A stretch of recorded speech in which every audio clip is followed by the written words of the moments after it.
We're going to continue using our algebra skills to rearrange area and perimeter equations. In our first example, we have a rectangular room with a known area of 44 square feet. The width of the room is 8 feet and we want to find the length. From your formula sheet, you know that the area of a rectangle is the length times the width. I know the area, I know the width, and I want to find the length. I can substitute in what I know. Area is 44 equals length I don't know, so I'll keep that variable L, times the width is 8 feet. Again, the goal is the same. We want to get our variable or unknown alone on one side of the equation, which means I need to move this term. The rule below is the same rule we saw in the last video. To move a term or a piece of the equation from one side to the other, we need to do the opposite operation. In the previous video, we were adding terms, so we subtracted them on the other side of the equation.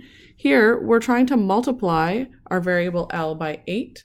So on the other side of the equation, we perform the opposite operation, or division.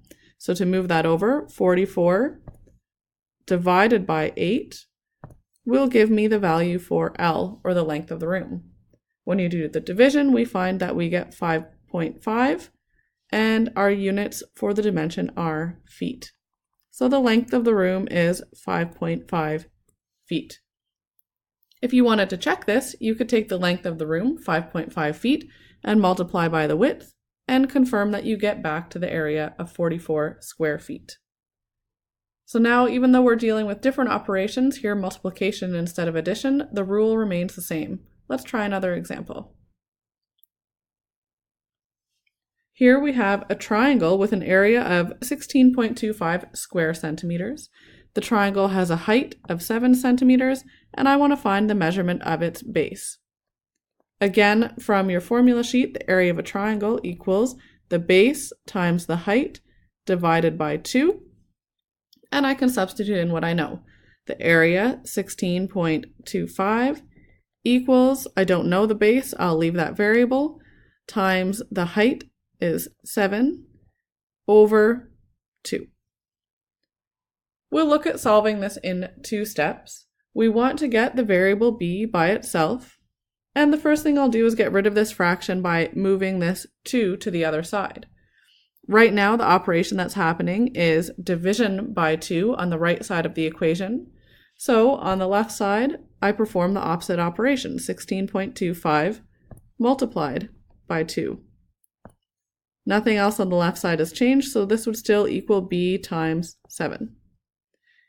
To make this a little simpler, I'll do this multiplication now. 16.25 times 2 is 32.5 equals b times 7.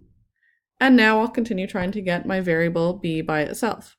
It's now being multiplied by 7 on the right side of the equation. So in order to move that, I need to do the opposite. So 32.5 divided by 7 will give me b. You can perform that calculation, and our instructions here tell us to round our answer to 1 decimal place. So you should get 4.6. Our units for these dimensions are centimeters for the base.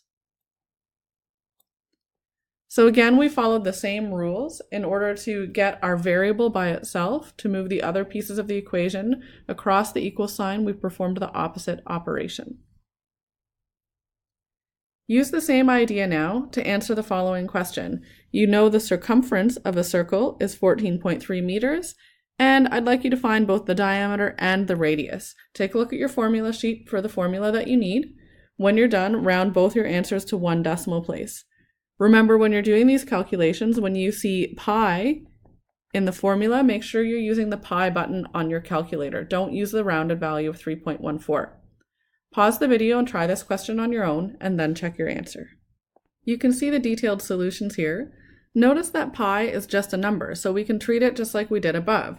When we want to get d, the diameter, by itself, to move pi to the other side, since we were multiplying by pi on the right side of the equation, we divided by pi on the left side of the equation. Once you do that and round your answer, you should get 4.6 meters for the diameter. you had two different ways to find the radius. You could remember that the radius is half the diameter. So take that unrounded value for your diameter and divide it by 2 to find the radius. Or you may have went back to the original circumference equation with radius in it, where circumference equals 2 pi r. Substituting in the circumference to get radius by itself is being multiplied by 2 pi. So we divide by 2 pi on the left side of the equation.